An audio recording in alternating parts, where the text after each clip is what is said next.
Okay, I think we're probably ready to get started. Thanks again for joining us today. As you all know, that data is super important in today's rapidly changing housing market. And we at Build Exact acknowledge that and want to put those resources in your hands to be more savvy about your strategy and have data to back up your strategy, which is why we invited Mark here today. Mark Boud is a longtime friend and an economist with not only the best data, but also a fantastic sense of humor. We worked together when Mark was the chief economist at Hanley Wood and Metro Study. And I was always impressed listening to Mark when he would draw the audience in with his data wizardry. So he is now managing his own organization, which is Real Estate Analytics, that he started in 2020. He continues to be cited in major national publications and industry trade. And I'm honored and pleased to have him here with us today to share his insights with you. There isn't one time that I've talked to Mark when I haven't learned something remarkable. So thank you so much, Mark, for being here, and I will turn it over to you now. So please take it away. You bet. Thank you, Jennifer. Let me just make sure that the screen I'm sharing works. Can you see that okay? Yes, it looks great, and you sound good. Oh, okay, great. Well, it's wonderful to join you all. I appreciate this invitation from Build Exact. And really grateful to connect with Jennifer again and the people at Build Exact, and I'm excited about the great work that they do. They've asked me to share with you my most recent overview of the national economy as well as the housing market. There's a lot of information to share. Let me just jump right into this. This is especially important because probably no surprise to most of you, we are at an inflection point, and it's important to understand the ramifications of those inflection points on the market and on the economy as we go forward. So let me go ahead and share with you, first of all, what my take is on what I think will occur in terms of economic growth in the form of job growth. The bars that you see, these orange bars that you see going up, are the jobless rate as well as the forecast. The green line is the actual number of civilian employment at any given time from 1990 through my 5-year forecast. And then the blue line is the labor force, the trends to the current period as well as the forecast for the next 5 years.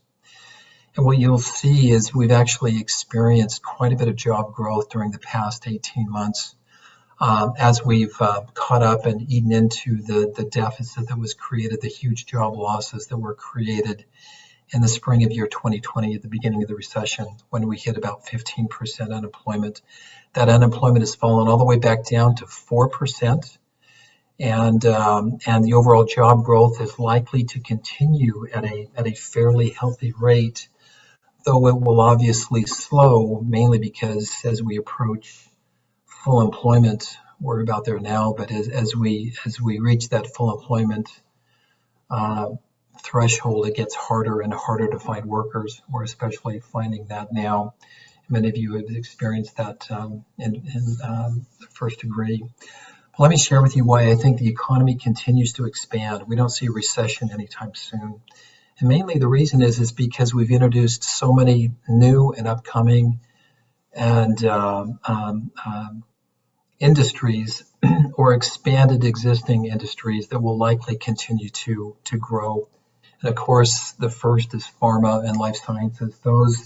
Those technologies and biomedical industries that are directly connected to the pandemic and to vaccines, the pharmaceuticals, the bioscience, bioengineering, medical imaging, medical device manufacturing, and so on. All of these will likely continue to grow at a healthy clip, not only because of the shot in the arm, excuse the pun, of what happened with regard to the pandemic, but a continued aging population as well. And so this particular industry is likely to continue to expand for at least the next 5 years.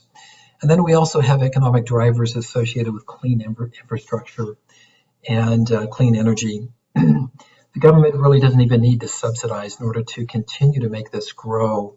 In fact, in some cases, it's kind of a bad idea to subsidize it.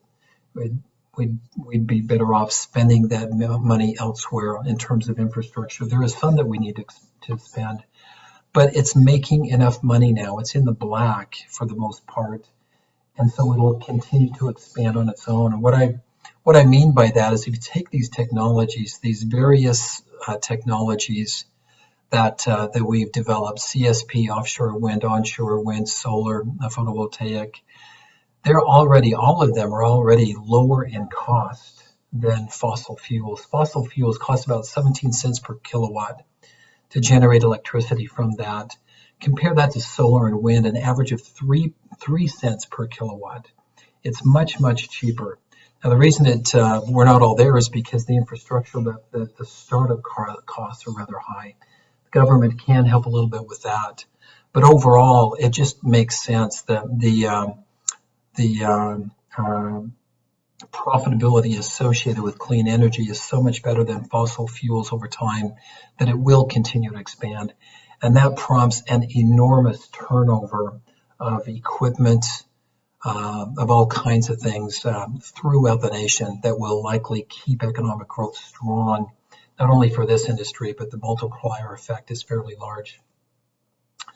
So we expect also that as it becomes more mainstream, that the solar and wind costs will continue to drop over time. They'll continue to get cheaper as that infrastructure is implemented. And then, of course, I should mention also that new homes really have a skewed benefit toward the changes and technological and other changes that are occurring in terms of energy efficiency, in terms of home designs to accommodate work at home situations and other situations to accommodate emerging technology.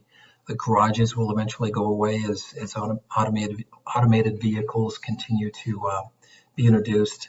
Driving electric cars only costs about 35% of driving fossil fuel cars.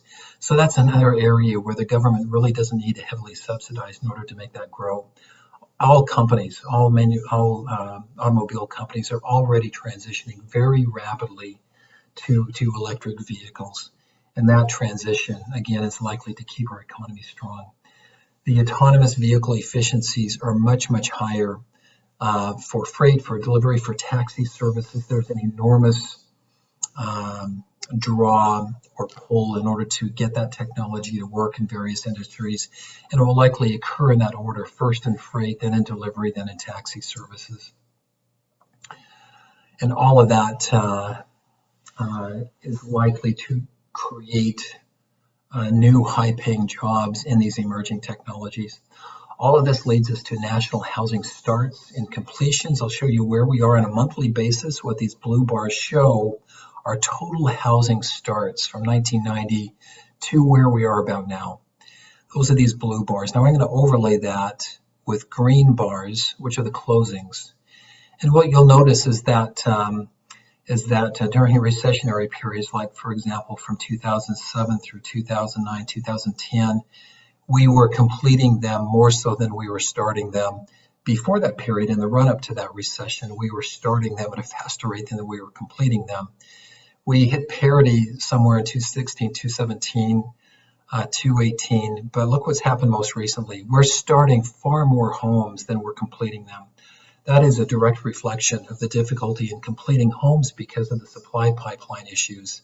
If we can't get the materials to complete these homes, we can't close them. And so as we continue to start homes and as the supply lines resolve themselves, we'll likely come closer to parity between these two, but it'll take some time. So for the next few years at least, we'll still have a continuation of starting more than we're completing. If you look at the ratio between these two, which is shown by this red line, it kind of shows this. When it's above 100, it means that we're starting more than we're completing. If it's below 100, it means that we're completing them faster than we're starting them. Look where we are now. We're at historic highs in terms of starting homes, starting the construction of homes, but not being able to complete them. As those supply pipelines resolve themselves, as hopefully we get a little bit of alleviation of labor as well, though that's going to continue to be a challenge, this will ease and march down to parity by about 2026. but it's going to take some time. In the meantime, what that means is continued shortages. And notice that we didn't have anything like this back in 2003, 2004, 2005, and it was a little bit above 100, but not even remotely where we are now. This is a truly serious shortage that will take some time to resolve.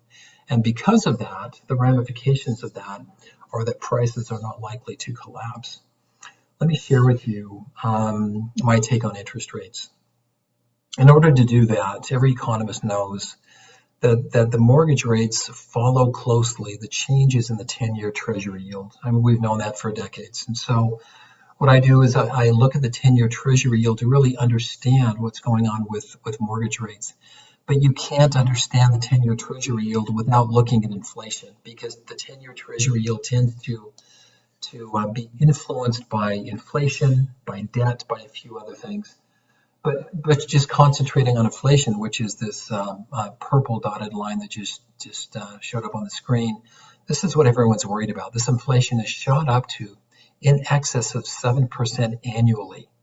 And it hasn't been fully reflected on 10-year Treasury yields. Yields are going up, but not as steeply as here. But what will happen over time is that even as we resolve the supply pipelines, which are contributing to this inflationary cycle, and inflation is tamed, even if that occurs during the next 5 years, which I think it will, it's likely to continue to pull at the 10-year Treasury yield. It's very unusual to see a yield curve that's below the inflation curve, and yet that's what's going on right now. And that's just one of the forces that's pushing up that yield curve, and will continue to do so probably for the next 5 years. And of course, what that means, if we wipe out this inflation curve and just show the 10-year Treasury yield with our forecast, is that mortgage rates have got to go up. And you can see this almost one-to-one correlation between the mortgage rates. The darker, thick blue line is the 30-year fixed. The others are 15-year and variable. But you can see almost the one-to-one correlation that occurs between those two. So as the yield increases, mortgage rates have to follow. This is especially important during the next 18 months or so, because it really translates to about a 200 basis point increase in mortgage rates. That puts us at about 5% by mid-year, by the end of first quarter, beginning of second quarter of 2023. That spells trouble. Not that 5% fixed is a very high rate. It's really not historically. But the problem is that we've all refinanced at 2.5%. And so when we bring them up to 5, it's very difficult to convince people to give up their 2.5% fixed base and move to a new home where they're paying a 5% fixed. That probably means that the move-up market is going to be hit harder than the entry-level market and probably the move-down market. And so what we're doing on many of my master plans that I'm working on is I'm telling them to really kind of concentrate on that affordability aspect of housing with entry-level housing, the first few tiers of entry-level, as well as possibly move-down housing, and avoid some of those move-up home segments that are especially sensitive to mortgage rates, because I think those will slow quite a bit during the next 18 months. Hasn't happened yet, but mark my words, it will happen. So this next curve, what it shows is the total supply of housing shown in blue from 1990 to where we are now. This is a very simple model which just shows economic generated, or what I call raw housing demand relative to supply. And what this green curve is it's a measure of that raw housing demand, a simple ratio between jobs and housing over time applied to where housing is now. And what it shows is this enormous disruption that at least probably should have occurred given the number of jobs that we lost. It didn't, and I'll explain why in just a moment. And then it shot back up as we regained those jobs. Over the next, and then these bars show the over-under supply in terms of raw demand.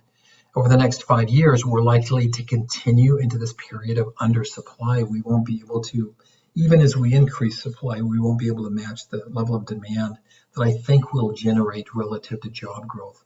But again, this is a very simplistic model that you really shouldn't hang your hat on. You have to account for other things like mortgage rates and so on. And that's what this other model does, is it shows the total supply, in this case of owner housing, shown by those blue bars, And then the blue curve that you see is the level of occupancy in terms of owner-occupied housing, and the green curve that you see is my modeled estimate. And what I forecast for the next 5 years is that it'll continue at a fairly strong rate until about year 2024 when it begins to plateau. And I think the actual level of occupancy will follow that curve during the next 5 years. And of course, tight vacancies, undersupply, that chronic undersupply that we'll face, will likely contribute to, or has already contributed to, this surge in prices, which has been magnified tremendously by very, very low mortgage rates that probably shouldn't have happened. I mean, those mortgage rates, to the extent that they're influenced by the yield curve, which is somewhat influenced by the Fed rate, the Fed probably should have raised rates earlier. And this is part of the reason we're facing the inflation that we are right now. So here's this run-up that we've experienced in terms of price. We've never really experienced anything like this, at least not in my lifetime. And so we did have a big run-up in 2004, 5, 6, but even that wasn't as dramatic as this huge run-up that we've experienced during the past 18 to 24 months. So what happens? Is it a bubble that's about to pop? I don't think so. I think what happens is this green curve that you see is my modeled forecast of prices. And what it shows is that we'll likely plateau sooner rather than later, maybe give up a little bit at the latter years of the forecast, but it really doesn't collapse the way or fall sharply the way it did in 2007, 8, and 9. And again, the reason is because whereas we had an abundance of housing, huge oversupply in 2007, 8, and 9, we don't have oversupply here. It's that tightness of supply, despite the fact that mortgage rates will be increasing, that will prevent prices from falling apart. So I think the actual prices that we experience over time will follow this modeled forecast. They'll plateau, maybe give back a little bit during the latter part of the forecast. Numerically, it looks like this. Actually, let me show you this first, just the vacancies. In terms of owner occupancy or owner vacancy and renter housing vacancy, we think that during the next 5 years, renter vacancy will continue to drop while owner vacancy increases. And again, the reason is those rising mortgage rates and the cost of housing. So prices will fall, but vacancies will increase. And that will generate a little bit more selection at a very high price in the owner market, while in the rental market that will remain fairly tight. Here's that numeric review of pricing that I mentioned, where we had a bumper year in year 2021 with 16.4% price appreciation.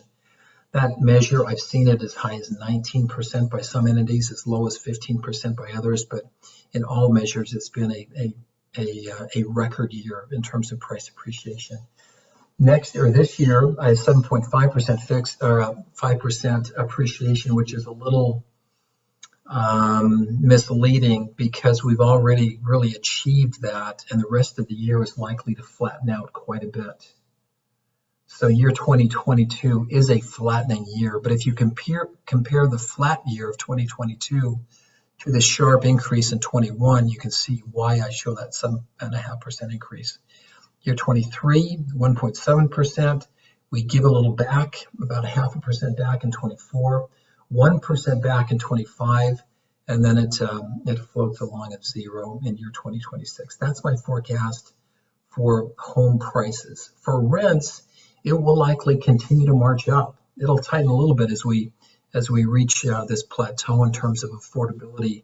But overall, the rental market, which tends to, at least it should be, somewhat counter-cyclical to the for sale market, is likely to continue to march up for the next few years. Okay, I'm going to actually share a chart that is produced by the Joint Center of Housing Studies of Harvard University. I've followed them fairly closely and contributed to them on an annual basis when I worked with Hanley Wood, when I was the chief economist for Hanley Wood. But I think they produce good information. It's not always a great long-term forecast. They're only going out 4 quarters. But I think in terms of the volume that they set forth and the percentage rate of growth, I think they're right on. if not a little bit conservative. And that's strange, given that they're forecasting double-digit growth in year 2022. It dips down a little bit in the fourth quarter of 22. But the reason I see continued opportunity for double-digit growth during the next few years is because even as mortgage rates go up, people remain in place, and that the overall turnover rate of housing goes down. When that happens, people tend to grow in place. They tend to spend money in place. Even with a little bit higher interest rate, they don't mind paying a little bit higher interest rate on a HELOC and renovating as much as they would to reset the low base that they have. This way they can keep their low base and take advantage of their equity. So I see that huge amount of equity wealth that's developed during the past 18 months to a lot of that will be spent in terms of renovation and remodeling activity during the next few years. And so double-digit growth in the renovation market will likely continue. Okay, this will be kind of interesting. Lumber has been the cause of lower builder margins. It's just been so erratically priced. And let me just share with you what's going on with those three key elements that I follow, at least in terms of construction. I start with concrete, shown in blue.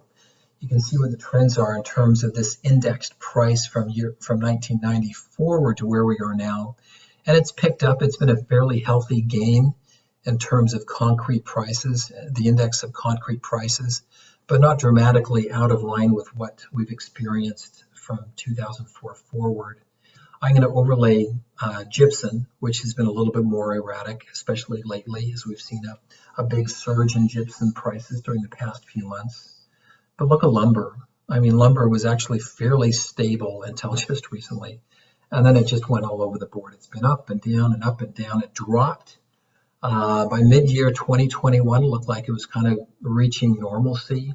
And then during these past few months, mainly associated with supply pipeline issues and Canadian border issues, it's shown up again. So we expect it to continue to be erratic and a little bit troublesome for builders in terms of pegging their margins. But eventually it will go down as the supply pipelines are resolved. We think that lumber will go down, gypsum will go down, or they'll begin to increase at a much more steadied pace. But overall, this volatility will likely continue in the near term until about fourth quarter year 2022. That's when we see it stabilizing. Okay, those of you who have heard me before know that I do talk about debt, national debt. I've always been worried about it. It's to the point where it's beginning to keep me up at night, and I'll share with you why. What I'll show you here is the average annual change in national debt for the various administrations from Nixon forward, from taking to leaving office, what their annual rate of increase has been. And it really hasn't been much of a concern in past years until we hit George W. Bush, Reagan. They spent a lot. Clinton, it came down a bit. George H.W. Bush, and then George W. Bush hit a record, which was twice as high as anything that anyone had spent before him. And part of the reason is because he was obviously funding the Iraq War, the Afghanistan War, and those wars caused us to spend an unprecedented amount during his administration. Then, of course, Obama spent even more as he tried to tackle and spend our way out of the housing meltdown that we experienced in 2008, 9, and 10. So we've never had, this kind of debt buildup with these two presidents, one Republican, one Democrat, until we hit Trump. And look what Trump did. Trump actually more than doubled what even Obama did, the previous administration. And there's no real reason for that. I mean, you could say that maybe it was the pandemic that caused that, but actually the pandemic costs were absorbed by the first year of Biden's administration. It really wasn't that pandemic that caused this run-up. This is what happens when you gut the IRS's ability to collect taxes, and you give a huge tax break to corporations and to the uber rich. That's what caused this. And so when you're not bringing in nearly as much money, but you continue to increase spending, this is what happens. And, I'm sorry, it's just totally irresponsible, and it has huge ramifications going forward that none of these previous administrations, certainly not Trump, will face. It's the future administrations that will bear this burden caused by this administration that we had that ran up the debt in 4 years, more so than any other administration before them. Biden will also run up the debt a lot. Now, part of that is because of the absorption of the costs associated with the vaccinations and the pandemic, but it's also because of Build Back Better, which will pass probably sometime this spring in some form, as well as other subsidies that have been given. And I'm not necessarily against investing in infrastructure. It has a big multiplier associated with it, but we just don't have the hundreds of billions of dollars to spend on social programs and other programs that cause this kind of a run-up. So these two presidents, I'm really worried about. One Republican and one Democrat. I'm not sure that we can overcome this. I'm not sure that this doesn't cause a worst-case scenario that I'll talk about at the end of the presentation. This worries me. So on to something else, and that's just these changes in net income. The blue represents from 1947 to 1999 the percentage of growth in incomes for the top 20%, middle 60%, and bottom 20%. They all did really well from 47 to 79. From 80 to 2018, look what happened. The poor actually lost, the middle class marginally gained, and the wealthy increased. If you were to look at this now, and I don't have the most recent numbers, but this has been put on steroids since 2016. And this hasn't changed much. This hasn't changed much. This, again, is worrisome. This leads to the social unrest that begins to unravel the social fabric of our nation. And so the long-term ramifications of this kinds of inequality really kind of worry me over time. So, summary and conclusions. I know I'll get probably some nasty mail from these comments, but I just need to state what is going on. I'm not a Republican and I'm not a Democrat. I just need to state how I see the numbers and allow you to interpret it as you are educated.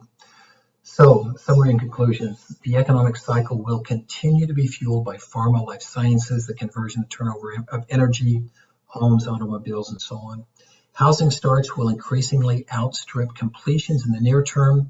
Our forecast is 1.82 starts by the end of year 2020, 1.82 million starts in year 2022, 1.91 million in year 2023.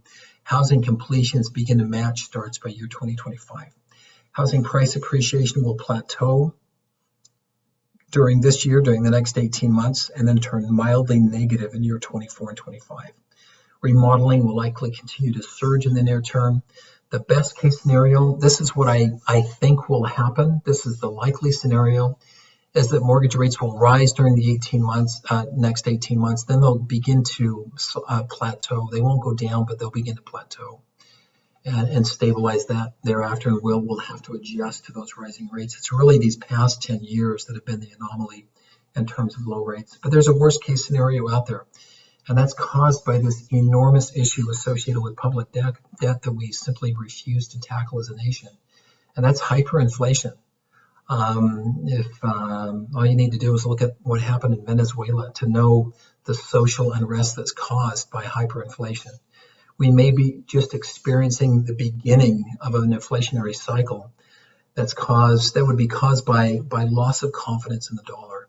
And if that happens, as other economies begin to wean themselves off the dollar, while we continue to be irresponsible in terms of accumulating public debt, that's what's going to cause hyperinflation. And so that hyperinflation scenario is out there. I don't think it's likely during the next 5 years, but I continue to be worried about it. And with that, let me just kind of share with you my bio, my contact information, and I'll take some questions if there's time. How do we do? Hi, Mark. I only see one question in the chat, and it goes back to the debt under each presidency. I think there's questions about Biden, but I think you may have answered that perhaps you don't have the full story yet on Biden, perhaps. I don't know. The question is, in past few years, they had printed $4 trillion in stimulus in the past few years of Biden. How could the debt have only been 1.8? This is annualized. This is an annual figure of what it's going to be. And if they printed 4 trillion, we've also been bringing in income. So this is just the addition to the debt. So if we printed 4 trillion in debt, or $4 trillion, and we've made up that 2.8 trillion and change, or 2 trillion and change, you can see why it's increased to 1.8 trillion. So 4 trillion in subsidies is not the whole story. You have to add to that, what has the government brought in terms of tax revenue? So the net impact is 1.88. There's no way that we could, at least, of course, I thought that there's no way that we could run up a deficit of over 2 trillion on an annual basis. But that's what Trump did. I don't see there's any way to mathematically generate 4 trillion in 1 year, at least not in the near term. Okay, I think I said that they got it. Thanks for explaining. Any other questions people want to add to the chat?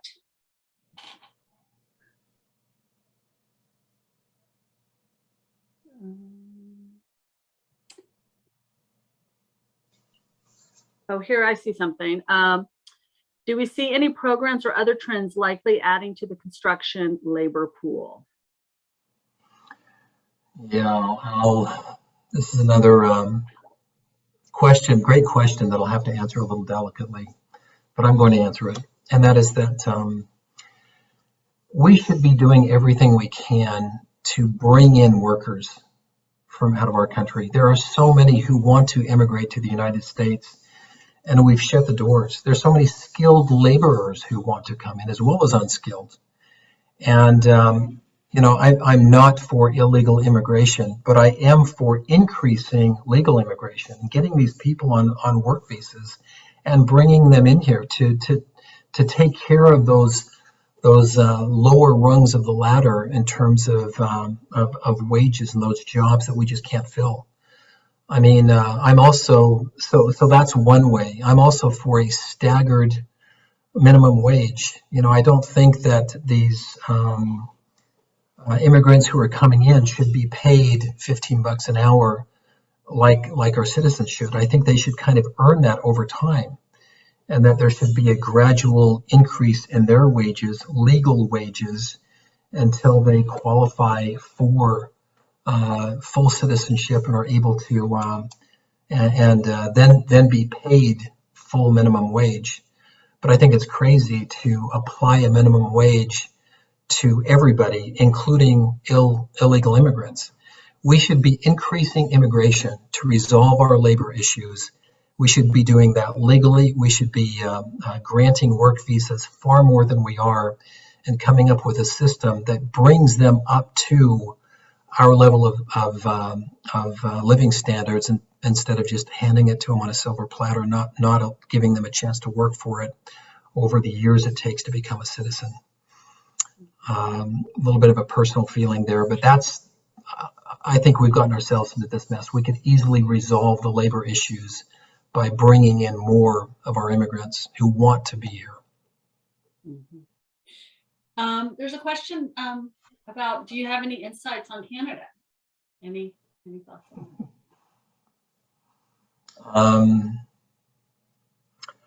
There is a tremendous synergy between the United States and Canada, and these strikes, or the trouble that you see on the border shouldn't be going on. I think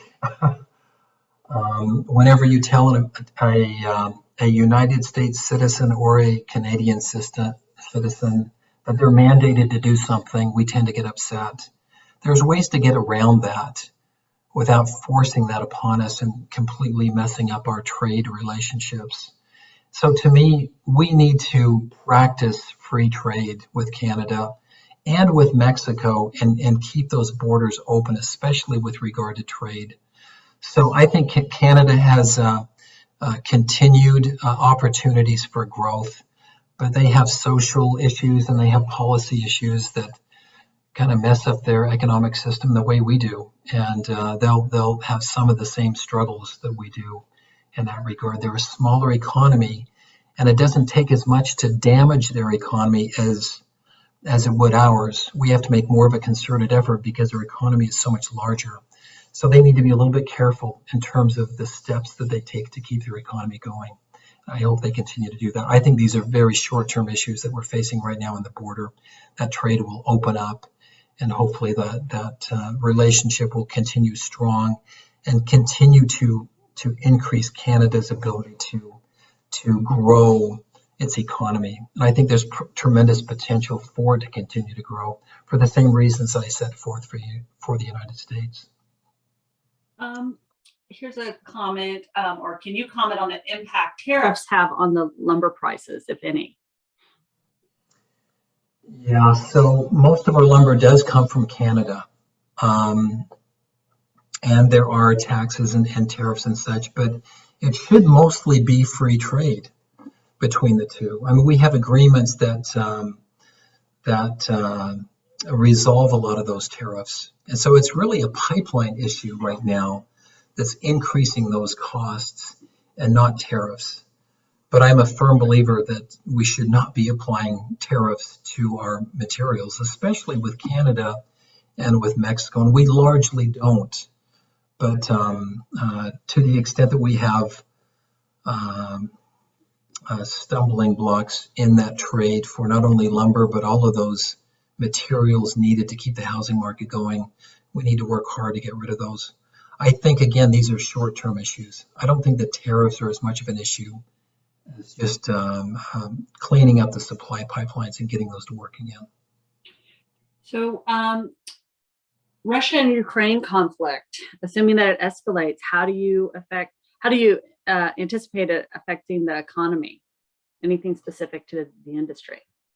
Yeah, unfortunately, it's just one more thing that is a short-term shot in the arm to the economy as we get involved with that, but has really negative long-term ramifications in terms of debt and social issues.